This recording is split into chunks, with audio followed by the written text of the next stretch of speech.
Jadi teman-teman usahakan jawab semuanya ya, karena walaupun teman-teman menjawab salah itu tidak ada pengurangan nilai.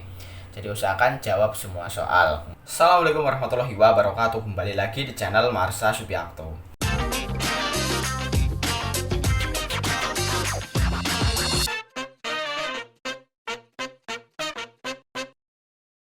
Pada kesempatan kali ini kita akan kembali membahas informasi menarik. Kali ini tentunya kembali terkait dengan seleksi CASN atau calon aparatur sipil negara untuk formasi tahun 2023. Jadi pada kesempatan kali ini kita akan coba bahas berkaitan dengan kisi-kisi ya. Kisi-kisi untuk soal seleksi P3K untuk jabatan fungsional di tahun 2023 ini.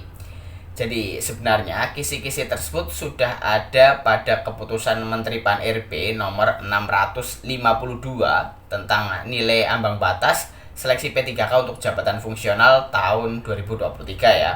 Nanti kita akan coba lihat ya.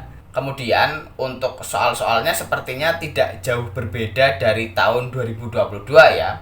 Masih ada soal kompetensi teknis, kompetensi manajerial, kompetensi sosial kultural, kemudian wawancara. Ada 4 macam tipe soal. Nanti kita juga akan coba lihat ya, ada berapa soal untuk masing-masing tipe soal tersebut.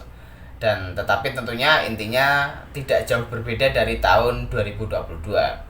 Kemudian sebelum kita lihat kisi-kisinya, kembali lagi saya ingatkan bagi teman-teman yang tertarik ingin membeli buku sebagai bentuk persiapan teman-teman menghadapi seleksi CASN, baik itu CPNS maupun P3K di tahun 2023 ini, teman-teman bisa cek link yang ada di deskripsi video ini.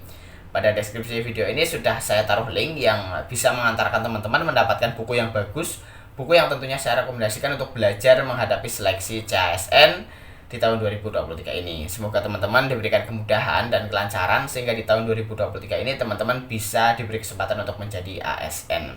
Dan langsung saja kali ini kita akan coba lihat kisi-kisi untuk seleksi P3K di tahun 2023. Bagi yang penasaran, simak terus. Oke, bismillahirrahmanirrahim, langsung saja kita mulai. Jadi kali ini kita akan coba buka ya kisi-kisi untuk seleksi P3K jabatan fungsional, dan kita akan coba bandingkan untuk tahun 2022 dan 2023. Untuk tahun 2023, kisi-kisinya ada pada keputusan Menteri Pan-RB nomor 652 tentang nilai ambang batas seleksi kompetensi P3K untuk jabatan fungsional tahun 2023 ya. Kita coba lihat, menimbang, mengingat, dan menetapkan. Pertama, seleksi kompetensi pengadaan pegawai pemerintah dengan perjanjian kerja tahun anggaran 2023 meliputi A. Seleksi kompetensi teknis, B. Seleksi kompetensi manajerial, dan C. Seleksi kompetensi sosial kultural. Kemudian 2. Seleksi pengadaan pegawai pemerintah dengan perjanjian kerja tahun anggaran 2023 dilakukan dengan mempertimbangkan integritas dan moralitas yang dilaksanakan dengan wawancara. Jadi sama ya dengan di tahun 2022, ada 4 tipe soal nantinya: teknis, manajerial, sosial kultural, dan wawancara. Ini untuk tahun 2022 ya, sama. Kemudian ketiga, materi seleksi kompetensi sebagaimana dimaksud pada diktum pertama dan wawancara sebagaimana dimaksud pada diktum kedua meliputi A. Materi kompetensi teknis bertujuan untuk menilai penguasaan pengetahuan, keterampilan, dan sikap atau perilaku yang dapat diamati, diukur, dan dikembangkan yang spesifik berkaitan dengan bidang teknis jabatan. Untuk seleksi kompetensi teknis di tahun 2022 juga intinya sama. Tetapi saya belum menemukan yang lebih spesifik lagi bagaimana kisi-kisi untuk kompetensi teknis untuk masing-masing jabatan ya. Misal perawat ahli pertama, perawat terampil, dan lain sebagainya. Bagi teman-teman yang sudah punya, teman-teman bisa share di kolom komentar video ini ya. Kemudian B. Materi kompetensi manajerial bertujuan untuk menilai komitmen, kemampuan, dan perilaku individu dalam berorganisasi yang dapat diamati dan diukur meliputi kompetensi 1. Integritas, 2. Kerjasama, 3. Komunikasi, 4. Orientasi pada hasil, 5. Pelayanan publik, 6. Pengembangan diri dan orang lain, 7. Mengelola perubahan, dan 8. Pengambilan keputusan. Jadi untuk kompetensi manajerial juga masih sama dengan di tahun 2022. Ada 8 macam kategori soal. Kita coba lihat ini yang tahun 2022 juga sama ya, integritas, kerjasama, sampai pada pengambilan keputusan.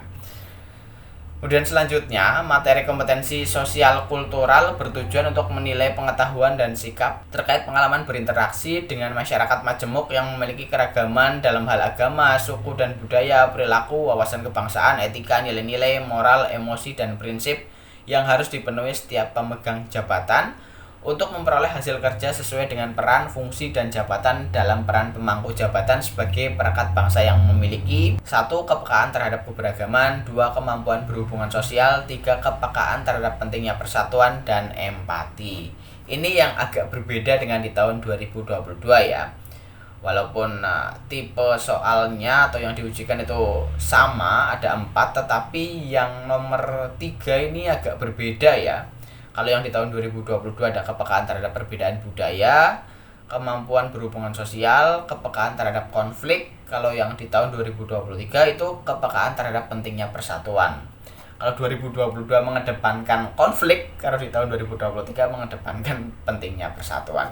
Tapi sepertinya untuk soal-soalnya juga masih sama lah dengan di tahun 2022. Kemudian terakhir, materi wawancara dengan menggali informasi non-kognitif yang bertujuan untuk menilai integritas dan moralitas meliputi beberapa aspek, yaitu kejujuran, komitmen, keadilan, etika, dan kepatuhan. Ini menjadi 4 ya. 1, 2, 3, 4, 5. Menjadi 5 macam tipe soal. Untuk tahun 2022 hanya ada 2, integritas dan moralitas saja. Dan selanjutnya keempat, seleksi kompetensi teknis, manajerial, dan sosial kultural sebagaimana dimaksud pada diktum pertama dilaksanakan dalam durasi waktu 120 menit. Wawancara sebagaimana dimaksud pada diktum kedua dilaksanakan dalam durasi waktu 10 menit. Jadi total waktu yang diberikan adalah 130 menit ya untuk semua seleksi kompetensi dan wawancara. Kemudian durasi waktu pelaksanaan seleksi kompetensi sebagaimana dimaksud pada diktum keempat dan wawancara sebagaimana dimaksud pada diktum kelima dikecualikan bagi pelamar penyandang disabilitas sensorik netra yang melamar pada kebutuhan disabilitas. Ketujuh, seleksi kompetensi teknis, manajerial, dan sosial kultural bagi pelamar sebagaimana dimaksud pada diktum keenam dilaksanakan dalam durasi waktu 150 menit.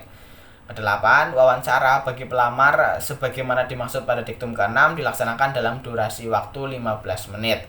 Jadi untuk yang disabilitas netra nanti keseluruhan waktunya adalah 165 menit.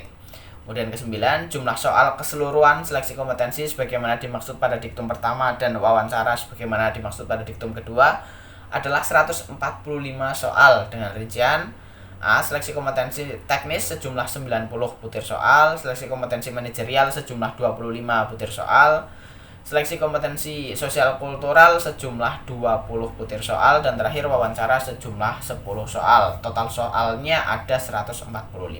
Ke-10, pembobotan nilai untuk materi soal seleksi kompetensi dan wawancara yaitu A. Untuk materi soal seleksi kompetensi teknis, bobot jawaban benar bernilai 5 dan salah atau tidak menjawab bernilai 0. Jadi teman-teman usahakan jawab semuanya ya, karena walaupun teman-teman menjawab salah itu tidak ada pengurangan nilai. Jadi usahakan jawab semua soal. Kemudian B, untuk materi soal seleksi kompetensi manajerial, bobot jawaban benar paling rendah 1 dan nilai paling tinggi 4 serta tidak menjawab bernilai 0. Jadi untuk seleksi kompetensi manajerial juga teman-teman harus berusaha bisa menjawab semuanya karena tidak ada nilai pengurangan atau nilai min untuk jawaban yang salah. Karena untuk seleksi kompetensi manajerial ini tidak ada jawaban salah. Jawaban paling salah ibaratnya itu ada nilainya 1 dan paling benar itu nilainya 4. Untuk materi soal seleksi kompetensi sosial kultural, bobot jawaban paling rendah 1 dan nilai paling tinggi 4 serta tidak menjawab bernilai 0. Jadi ini juga sama dengan seleksi kompetensi manajerial. Tetapi untuk seleksi kompetensi sosial kultural ini agak berbeda sepertinya dengan di tahun 2022. Karena untuk tahun 2022 itu nilai paling tingginya 5 dan paling rendahnya 1. Tetapi untuk di tahun 2023 paling tingginya 4 dan paling rendahnya 1. D, untuk materi soal wawancara, bobot jawaban benar paling rendah 1 dan nilai paling tinggi 4 serta tidak menjawab bernilai 0. Kemudian ke-11, nilai kumulatif paling tinggi untuk seleksi kompetensi dan wawancara adalah 670 dengan rincian A. 450 untuk seleksi kompetensi teknis, 180 untuk seleksi kompetensi manajerial dan sosial kultural, dan 40 untuk wawancara. Ke-12, nilai ambang batas seleksi kompetensi dan wawancara adalah nilai minimal yang harus dipenuhi oleh setiap peserta seleksi. Ke-13, nilai ambang batas seleksi kompetensi dan wawancara sebagaimana dimaksud pada diktum ke-12 terdiri atas A. Nilai ambang batas seleksi kompetensi teknis, B. Nilai ambang batas kumulatif seleksi kompetensi manajerial dan sosial kultural, C. Nilai ambang batas wawancara. Ke-14, penetapan nilai ambang batas sebagaimana dimaksud pada diktum ke-13 bagi jenis jabatan fungsional yaitu A. Nilai untuk seleksi kompetensi teknis sebagaimana tercantum pada lampiran yang merupakan bagian tidak terpisahkan dari keputusan menteri ini. Jadi untuk seleksi kompetensi teknis ini ambang batasnya berbeda-beda ya untuk tiap jabatan.